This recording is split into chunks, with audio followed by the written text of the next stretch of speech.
আসসালামু আলাইকুম প্রিয় দর্শক। আপনাদের সামনে এখন হোমিওপ্যাথির খুবই বিখ্যাত একটি বই এলেন্স কিনোট বইয়ের মেডিসিনগুলির রিভিউ নিয়ে আসছি। আজ থেকে শুরু করলাম। আজকে প্রথমে এলোমিনা মেডিসিন নিয়ে প্রথমে আলোচনা করব। এলোমিনা মেডিসিনের কনস্টিটিউশন হলো যে dry, dark complexion, suffer from chronic diseases, অর্থাৎ এর পেশেন্টটা হয় শুষ্ক এবং কালো, অনেক দিন ধরে পুরাতন রোগে ভুগে থাকে। এই পেশেন্টের ক্ষেত্রে আসলে এলুমিনা মেডিসিনটি ব্যবহৃত হয়। মেন্টাল জেনারেলে দেখা যায় যে পেশেন্টটা মাইল্ড, চেয়ারফুল ডিসপোজিশন, হাইপোকন্ডিয়াসিস অর্থাৎ বিষণ্ণ প্রকৃতির হয়। আর এটার বিশেষ একটি বিষয় দেখা যায় যে এর অল্প টাইমকে বেশি টাইম মনে হয়, যেমন 1 ঘন্টাকে তার কাছে মনে হয় অর্ধেক দিন। ফিজিক্যাল জেনারেলে এর খুবই গুরুত্বপূর্ণ কিছু সিমটম দেখা যায়। অ্যাবনর্মাল অ্যাপিটাইট থাকে, বিশেষ করে শ্বেতসার, চারকোল, চক অর্থাৎ চক, কয়লা এবং লবঙ্গ, টি গ্রাউন্ডস, এগুলি তার কাছে খুবই পছন্দ। ইনডাইজেস্টেবল থিংস, যে জিনিসগুলি আসলে পরিপাক হয় না, সেই জিনিসগুলির প্রতি এর আগ্রহ থাকে। আর এর আগ্রহ থাকে না অর্থাৎ তার কাছে খেতে ভালো লাগে না বা খেলেও সমস্যা হয়, সেটা পটেটোস, মানে গোল আলু যেটাকে বলা হয়। গ্যাস্ট্রোইন্টেস্টাইনাল সিস্টেমের ভিতরে দেখা যায় chronic eructations for years oats in evening, বছর ধরে তার ঢেকুর ওঠা ভাব থাকে। আর এটা সন্ধ্যাবেলায় সবচেয়ে বেশি সমস্যাটা দেখা দেয়। এর পেশেন্টের কনস্টিপেশন থাকে, no desire for and no ability to pass stool, মানে পায়খানা করার ইচ্ছা থাকে না এবং ক্ষমতাও থাকে না, কোনোটাই থাকে না, যতক্ষণ পর্যন্ত না অনেক পরিমাণ পায়খানা জমা হয় ততক্ষণ পর্যন্ত, এবং প্রচুর পুথানির প্রয়োজন হয় পায়খানা ত্যাগ করতে। আর স্টুলের বৈশিষ্ট্য হলো খুবই শক্ত এবং নটি। আরেকটি বিষয় দেখা যায় যে ছোট বাচ্চা যারা আর্টিফিশিয়াল ফুড খায়, অর্থাৎ কৃত্রিম খাবার খায়, এবং যারা বোতলের দুধ খায়, তাদের ক্ষেত্রে বেশি বেশি সমস্যা দেখা দেয়।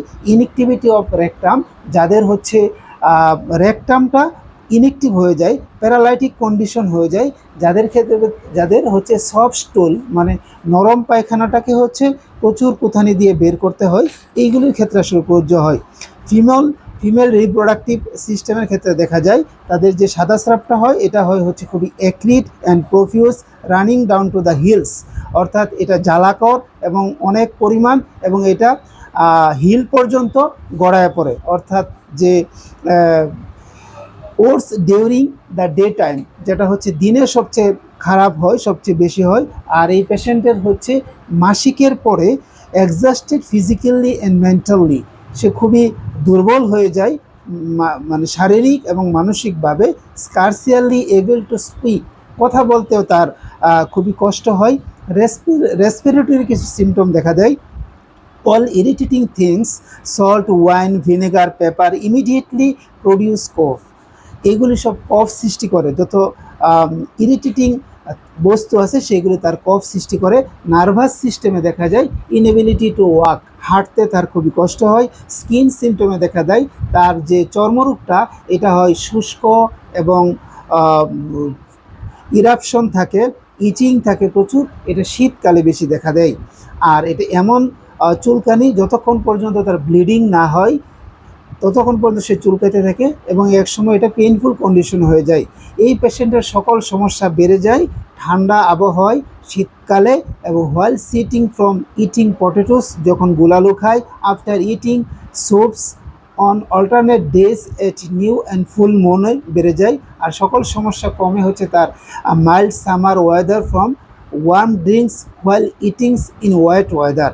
যদি রিলেশনে দেখা যায়, এটার কমপ্লিমেন্টারি মেডিসিন হলো ব্রায়োনিয়া, আর ফলোসয়েল বেরাইটাকার, ল্যাকেসিস, সালফার।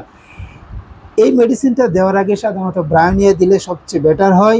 আর এটার সাথে সিমিলার হলো বেরাইটাকার, কোনিয়াম, বিশেষ করে বৃদ্ধ মানুষের চিকিৎসার ক্ষেত্রে কোনিয়াম এবং বেরাইটা কার্বের সাথে তুলনা করা হয়। আমরা যদি এই মেডিসিনটা সামারাইজ করা হয় তাহলে তিনটা ক্ষেত্রে সবচেয়ে বেশি ব্যবহৃত হয়। একটি হলো যে বড়দের কোষ্ঠকাঠিন্য, এমন কোষ্ঠকাঠিন্য যেটা ব্যাগ আসে না, প্রচুর পায়খানা হলে ব্যাগ আসে এবং তার রেকটামটা ইনএক্টিভ হয়ে যায়। দ্বিতীয় ক্ষেত্রটাতে দেখি যারা আর্টিফিশিয়াল ফুডস খায় তাদের কোষ্ঠকাঠিন্য। তৃতীয় একটি ক্ষেত্র আছে যে যাদের সাদা স্রাব হয় এবং সেটা খুবই একরিট হয়, প্রফিউজ হয় এবং হিল পর্যন্ত গড়ায় পড়ে, তাদের ক্ষেত্রে সাধারণত আমরা ব্যবহার করে থাকি অ্যালুমিনা মেডিসিনটি। এই সিমটমগুলো যদি কেউ আয়ত্ত রাখে তাহলে সে অ্যালুমিনা মেডিসিন প্রেসক্রাইব করতে পারবে ইনশাআল্লাহ।